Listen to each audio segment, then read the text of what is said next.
আসসালামু আলাইকুম। সবাই কেমন আছেন? নিশ্চয়ই ভালো আছেন। আমরা আলহামদুলিল্লাহ আছি, ভালো আছি। সবাইকে জানাই ঈদ মোবারক, ঈদ মোবারক, ঈদ মোবারক।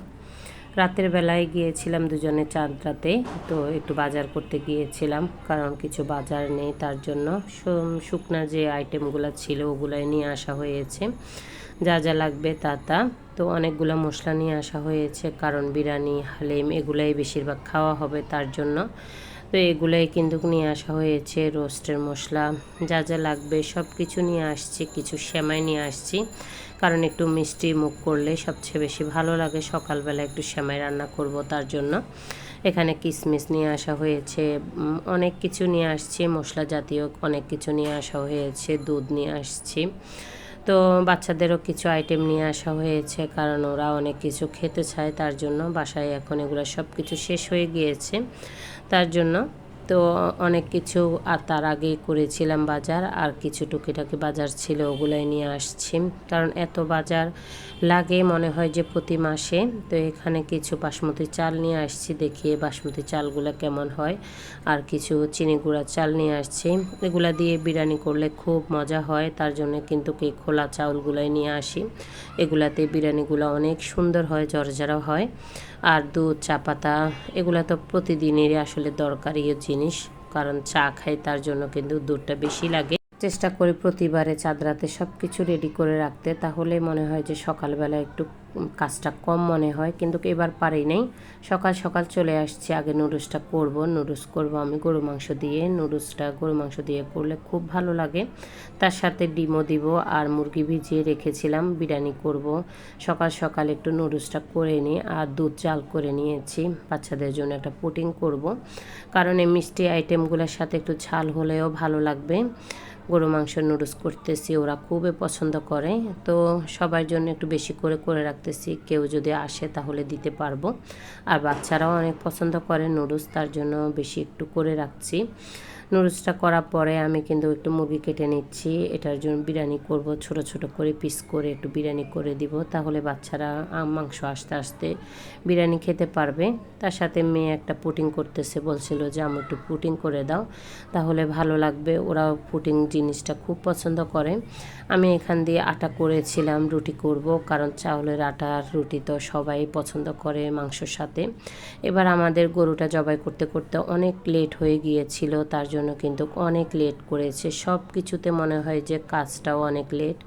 তো আমার পুডিংটাও হয়ে গিয়েছে। এখানে সেমাইয়ের জন্য দুধটা জাল করে রেখেছি, যার খেতে ইচ্ছা করবে তাকে আমি গরম করে সেমাই দিয়ে দিব, কারণ একসাথে রান্না করে রাখলে কেউ খাবে না, তার জন্য।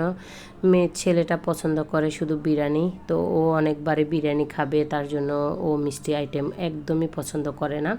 তো আমার সকালবেলা বিরিয়ানিটা হয়েছে, নুডলস হয়েছে, সেমাইয়ের জন্য সব কিছু রেডি করে রেখেছি, আলহামদুলিল্লাহ খুব সুন্দর হয়েছে।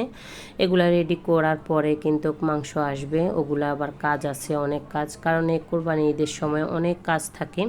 তো আমাদের গরুটা নিয়ে যাচ্ছে, অনেক মায়া হচ্ছে তাকে, কিন্তু মানে খুব সুন্দর করে কিন্তু শোয়াতে পেরেছিল, আর এত রাগী ছিল এই গরুটা, সবাই টেনশন করতেছিল। আলহামদুলিল্লাহ সব কিছু সুন্দর করে হয়েছে, আর সবাই এখন কিন্তু মাংস ভাগাভাগি করতেছে।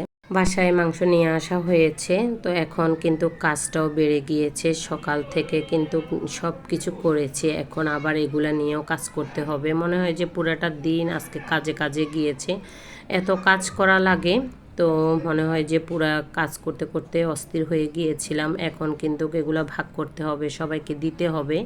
তো দেওয়ার পরে সব কিছু গুছিয়ে রাখতে রাখতে অনেকটাই কষ্ট হবে। তো এখানে রান্নার জন্য কিছু ধুয়ে নিয়েছিলাম, আমি রান্না করব, আর এখানে কিন্তু অনেক কাজ, এগুলা কিন্তু সব কিছু করব আলহামদুলিল্লাহ, দুজনে মিলে খুব সুন্দর করে করে নিচ্ছিলাম। তো অনেকটাই কাজ এগিয়ে গিয়েছে, আর এখন ওরা মেশিনে মেপে মেপে সবাইকে দিয়ে দিবে, যারা যারা আছে সবাইকে লিস্ট করে দিয়ে দিব। আলহামদুলিল্লাহ খুব সুন্দর হয়েছে, মাংসটাও খুব সুন্দর হয়েছে। কোরবানিটা আল্লাহ যদি কবুল করে নেয়, এটাই হয়েছে সবচেয়ে বেশি। তো এখানে কিন্তু খুব সুন্দর করে আমরা রান্না করার জন্য আমি নিয়ে নিয়েছিলাম, অনেকগুলো মাংসই নিয়েছি। এখানে কিছু মাংস এভাবে রান্না করে রাখলে পরে খেতে খুব ভালো লাগে। তো যেভাবে রান্না করি না কেন, এই মাংসের ভিতরে মনে হয় যে আল্লাহ অনেকটাই বরকত দেয়, অনেক মজার করে রান্না করি। তো এইভাবে করে রান্না করলে এত মজা হয়। এক কষানিতে এটা কোনো পানি দেয়া লাগে না, কোনো কিছুই করা লাগে না। এই মাংসের পানি উঠে যেগুলা ওইটা দিয়ে রান্নাটা হয়ে যায়। তো খুব সুন্দর করে আমি কিন্তু সব মশলা দিয়ে দিয়েছিলাম। আগে হলুদ আর লবণ একটু মশলা দিয়ে এগুলাকে মেখে নিই। তো এগুলা মেখে আমি পরে যা যা মশলা লাগবে সব কিছু দিয়ে দিব। সব মশলা দিয়ে রান্না করব। আর গরুর মাংসের একটা স্পেশাল মশলা আছে, ওই মশলাটা দিলে গরুর মাংসটা আরও বেশি মজা হয়। তো আলহামদুলিল্লাহ খুব সুন্দর করে আমি মেখে নিয়েছি আর সব কিছু দিয়ে দিচ্ছিলাম, দিয়ে কিন্তু বসিয়ে দিব। একটা কষানি দিলে কিন্তু মাংসটা হয়ে যাবে। কার কার ঈদ কেমন কেটেছে অবশ্য কমেন্টস করে জানাবেন। কারণ এই ঈদে তো সবাই কাজ করে জানি, কারণ যারা কাজ করে না তারাও কিন্তু কাজ করতে হয়। এই ঈদে অনেক কাজ থাকে, মাশাল্লাহ অনেক কাজই করেছিলাম। তো এখনও কিন্তু অনেক কাজ বাকি আছে, আগে রান্নাটা বসিয়ে দিই, তারপরে বাকি কাজগুলো করব। তার সাথে সাথে বাচ্চাদেরও কিন্তু অনেক এক্সাইটেড যে খাবে কখন, কারণ অনেক লেটে আসছে তার জন্য।